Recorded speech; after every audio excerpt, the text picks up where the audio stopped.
Good morning and welcome to GrainTV. Good afternoon and welcome to GrainTV. Good afternoon, welcome to GrainTV. Cody, what's your favorite number out of this morning's raw data? Yeah, I'd say that's Good morning, welcome to GrainTV. It's Tuesday, September 27th. Cody, 14.5 cents was the magic number last night. Corn, beans, and wheat across the board were up sharply. What's the key driver this morning? Well, it seems as though there's renewed confidence that the European or the Eurozone is going to solve or at least address some of these issues that they're dealing with. Greece may be allowed to default as much as 50% of their debt. European Financial Stability Fund will massively expand to help recapitalize the banks. You know, it's not necessarily that this is going to solve the problem, but this is going to create confidence. It's going to stop the panic selling. It's going to weaken the dollar, and in return, that makes our grains more competitive on the export market. Right. So you got two things. You got renewed confidence in global economies. That's helping the grain markets. You got a weaker dollar. That's helping the grain market. So we're seeing a sharp open here this morning, wouldn't you say? Yeah, absolutely. And just the fact that that they're addressing it, I think it makes investors in all asset classes more confident and willing to put their money and flow the money into the market. Exactly. Hey, let's turn to the more domestic front and talk about the supply situation. USDA's crop progress report showed us 5% of the bean crop was harvested versus 11% normal.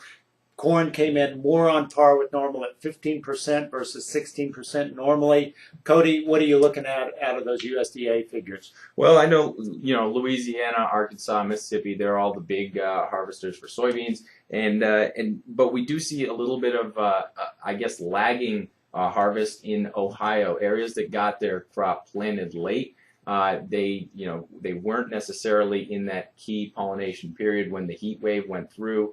That didn't move the crop along as much. Their maturity level is a little bit, I guess, lacking compared to years in the past. Yeah, and we knew that, the late planting certainly led us to believe that we're going to have a late harvest. Some of the areas of the country got the benefit of the really high temperatures, which benefit maybe. Moved that crop along. Yeah. But eastern Ohio, the eastern Corn Belt is really dragging. We're seeing it in maturity levels right now. What are we seeing in the weather outlook? Yeah, well, let's take a look here at the weather outlook. We have actually a frost freeze threat on Friday. There's a good chance that we see pockets in Missouri, Michigan, Wisconsin, Indiana, and Ohio. Right. Pockets in those areas actually. Where we're already behind in terms of critical development. So, that crop has not reached maturity. So the fact that we have a frost freeze threat is somewhat problematic. May give this market a bit of a lift. Yeah, I see.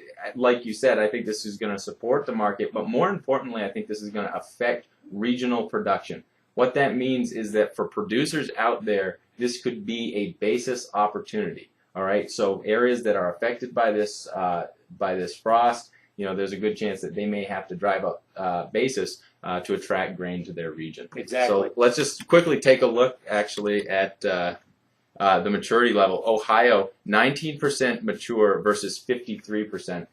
Once again, displaying the point that they're susceptible to this frost. Exactly.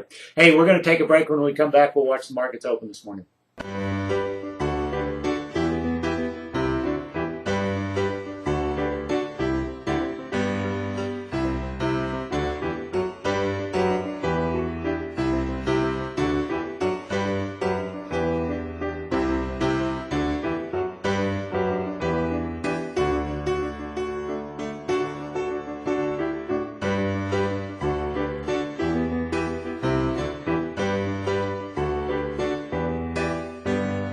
Welcome back to GrainTV. It's the market open this morning. Cody, looks like we're a little sharper than we were overnight, up about 16 to 18. What are you seeing off the board? Yeah, corn up 16, beans up 15, wheat up 17. So slightly higher than we saw in the overnight. The Dow, that opened up nice and strong this morning. Pretty much all the commodities were nice and strong as a result of that, the confidence we were talking about earlier. My thoughts here going forward is that you're going to want, as a producer, you're going to want to try and sell into strong rallies here. I don't think it's likely, after the sell-off that we experienced and the uncertainty in the global markets, that we're going to go up and retest these and let's actually get an exact figure here, 779 highs. Right. I don't think that's likely. I think you're going to want to start to price grain on these rallies. What's your thought? So, you're looking at this and going, we test or at least have a correction here where we're moving a little bit higher. I'm a little more aggressive in wanting to protect the downside because I see a lot of negatives on the outlook here. On the one side, yes, we know the crop is short, especially in the case of corn, but that's a known entity. We've known that for a while, and I think that as we move into future USDA crop reports, it's more likely we're going to see revisions higher than revisions lower. Secondly, I'm looking at demand destruction at these prices. Exports, wheat being used for feed in the corn market. Wheat being competitively priced out of the Black Sea region. South America continuing to take soybean exports away from us. So I don't see many things in the cards that point to strong demand in this coming year, and especially at these high prices. So if I'm a producer, I'm a little more aggressive protecting the downside at these prices. And like you said, using those rallies to really try and cover some more production and pricing. Yeah, I just see this as just such a sharp sell-off. Oftentimes you get a snapback, and it'll happen very quick. And what I'm saying here is that let's use this snapback to price some grain. I think you're feeling the same. But also this confidence, this little bit of renewed confidence on Tuesday. That's gonna weaken our dollar, and I think that we're gonna see once again inflated grain prices as a result of that.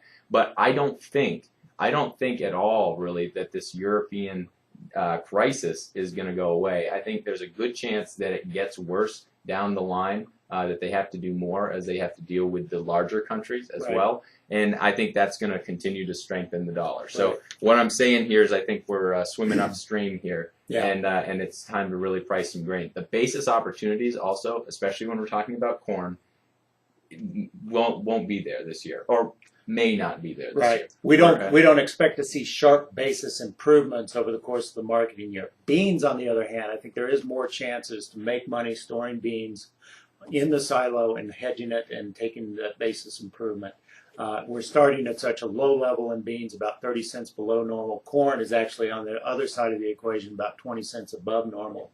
So if I'm a producer, I'm looking to store those beans, look for basis improvement. Corn, not so much so on the other side of the equation. Cody, I want to put you on the spot here and go back to fire tip. You're our chief technician here, and last week we were looking at the retracement potential in corn. So if you could draw us some retracements here off of this these lows and highs, and give us a sense, if I'm a producer, where I might be looking for this market to rally to.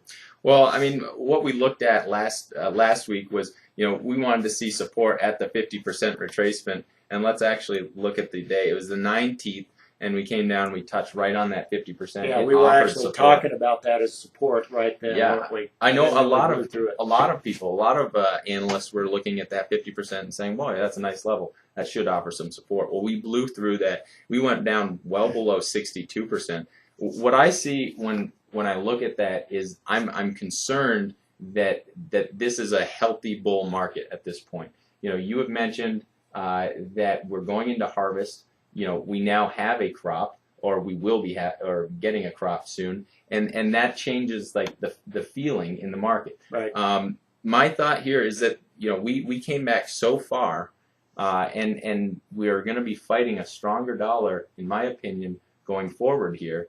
I don't see us, after penetrating the 62% Fibonacci retracement, I don't see us being able to go up and retest these highs. Okay. It just seems like the probability is much, much less. Right. Let me ask you this. Would we be likely to test the 50% level on a move higher, maybe today, tomorrow, in the next few days? Well, I can see us potentially going back up to $7. Notice how these two moving average are crossing up here. That's a key technical indicator. Yeah, that's a bearish signal, and that will offer a lot of resistance if you get up toward that level. Mm-hmm. So I think that we're going to have a lot of headwinds going forward. Okay, excellent. Hey, thanks for joining us. Follow us on Twitter, follow us on Facebook, log on to our website, grainhedge.com, to learn more about our trading services. Have a good day. We'll see you Thursday.